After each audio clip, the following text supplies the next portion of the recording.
book lovers! Welcome back to Page Whisper, your go-to channel for all things bookish. Today, I'm thrilled to dive into a world of dark romance and fantasy with you. But before we begin, if you're new here, don't forget to hit that subscribe button and ring the bell so you never miss out on our latest reviews, recommendations, and bookish discussions. So today, we're unraveling the mysteries and magic of The Reaper by Runyx, a spellbinding novel that's been the talk of the book community. For those of you who love stories packed with intense romance, gripping fantasy, and unforgettable characters, this book might just be your next great read.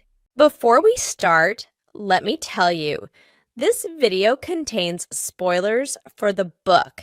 So if you don't want to get any spoilers, you can choose not to proceed.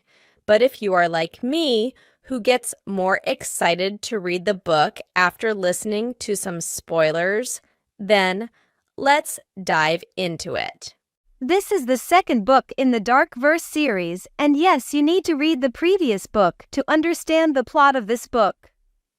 If you wish to check out the review for The Predator, I shall squeeze the link for that in the description box.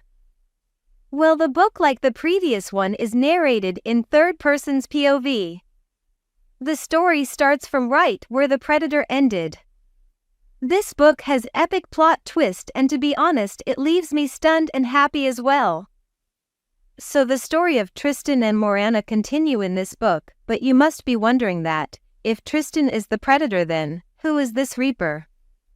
Well, turns out that the alliance mentioned in the previous book is not made up of two parties, but three. So what happens is that Morana wishes to find out about what happened to Tristan's sister but has no clue except those mails sent by a strange ID, and then a lot of shit happens and Morana decides to leave Shadowport with Tristan and Dante. The three of them leave for Tenebrae City. But in the airport she meets a guy who gives her a hint about what happened 22 years ago to the Alliance. This guy was never seen by anyone except Morana. He was almost like a shadow. But Morana was more worried about living under the same roof as Lorenzo Morani, and a lot of shit happens here too. Morana gets almost killed 2 times. She moves in with Tristan and they get romantically involved a lot.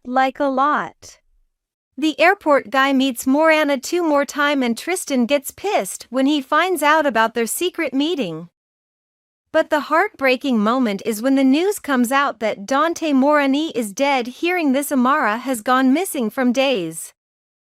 But Dante Morani was actually working undercover with the Reaper who everyone thinks is dead. Turns out the Reaper, who was the part of the Alliance, was against Lorenzo and Gabriel, working for the Syndicator. The Syndicator happens to be an organization that kidnaps young girls for sex trafficking. This causes a tension between them, and Lorenzo sends a shipment of girls to the organization, which included Morana, Luna, and the Reaper's daughter. But the Reaper's daughter is sent to live with Gabriel, and the real Morana is still with the Syndicator. So basically, the Morana here is the daughter of the Reaper. And well, after lots of killing and revenge, the alliance is made again between Tristan handling Shadowport, Dante handling Tenebrae City, and Morana handling the information. And now they all aim to find Tristan's sister, and it ends here. But the story goes even more interesting in the next books. Stay tuned for their review. Now, let me give some sneak peek into some awesome lines from the book. I'm so in love with you, caveman. You can't take that back. It was sunshine, I was midnight. You wanted a comfortable